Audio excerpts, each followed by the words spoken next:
studio this afternoon, Mr. Peter Langston. Thanks very much, Steve. It's lovely to be here. Yeah, thank you for coming in. Now, Peter has just published a book on his poetry, so he's now a published author as well as a poet. And he's coming here to tell us a little bit about it. Tell us a little bit about the book, Peter. Well, it's the second collection I put out. Oh, okay. The first one was in 2009 called 6 Nines. This one is, I think there's 38 or 39 poems in there. Okay. It's called A Head Full of Whispers because, well, I guess we all have whispers going on. We always hear things or feel things that we then respond to, musicians or writers, and everyone really. We respond to those suggestions that are in our mind. Yep. There was a stage when those suggestions weren't telling me very good things. Okay. About going back 10 or 12 years, I have bipolar, and at that stage I didn't know I had it, and just had all the mess that was being created by it. So, and then I learned that I couldn't trust those whispers, and I guess by putting the book out, I'm saying, hey, I'm well. Okay, well that's good. Yeah, I've got a little thing on my computer that pops up every now and going, I hate having bipolar, it's awesome. That's it. Yes, I don't envy you at all with that one. So you're actually going to, you're having the big launch soon? Yes, we've got a launch on Saturday at Nani Bookshop, which will be great. So starting from 10, love to see as many people there as possible to help so that it's not all just dependent on me reading a few poems. Sally and Whitten's going to be there to sing for us, and also the Langston brothers, as they're now calling themselves. The Langston brothers. The Langston brothers doing great things, particularly at the moment in the Shout Band. They're loving it entirely. Yeah, well, look, I don't usually go and have a look at the musicals very often, but I did go and see Aida, which had your son Chris in there as well in the lead role. Knocked me out. Just someone became very appreciative of different side to his talent that I hadn't seen before. So a very talented family there. Well, I guess so. We've got two musicians and a teacher and ceramicist sitting over here beside us, and my daughter's probably the most talented writer of all in the family. She's quite spectacular. Okay, all right. So does she to write poetry as well, or is it? She writes everything. Poetry's part of it, but she's also a really gifted journalist, sort of person that you wouldn't be wanting to get on the wrong side of if she was going to write about you. Oh, okay. Okay. Put on my cryptic little letters to the letter every now and again. Yes, I might have to stop that. Now you've brought you're going to do a couple of poems for us. Sure. And we'll play a tune in between all of those. What would you like to read for us first? Well, the first one I'm going to read, and hopefully you might actually be able to set the scene by playing that first song of it there, if that's possible. I know it's not Australian, I only just discovered it should have been, but the second one is. Was it written by the performer? Well, Joni Mitchell's Tasmanian, isn't she?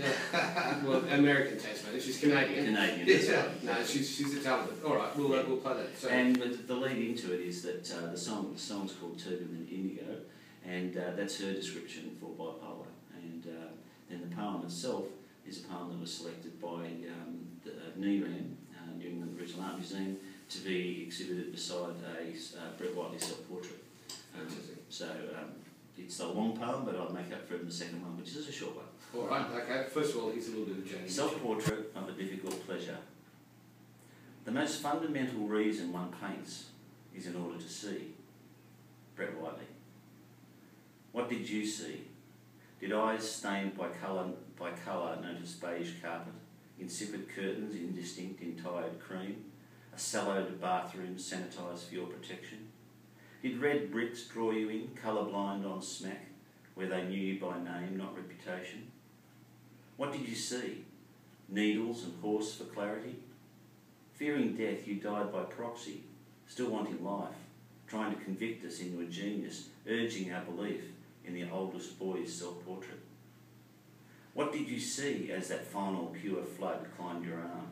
Sensual lines struggling to border vermilion, boneless hips and accessible intimacy, a hunger that you fed the world, Lavender Bay boats and birds and blues, saturations of ultramarine, songs of Wendy.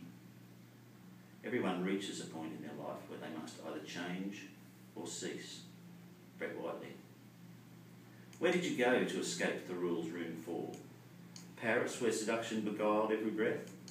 Sofala, where light obscured colour. London, where Archie was born among the brushes. New York, where you realised the American dream. Fiji, where birdies fluttered at your canvas. Or Surrey Hills on a Sunday afternoon. Who did you see as colour and line and light faded to faces? Were Dylan, Ellenberg or Patrick there?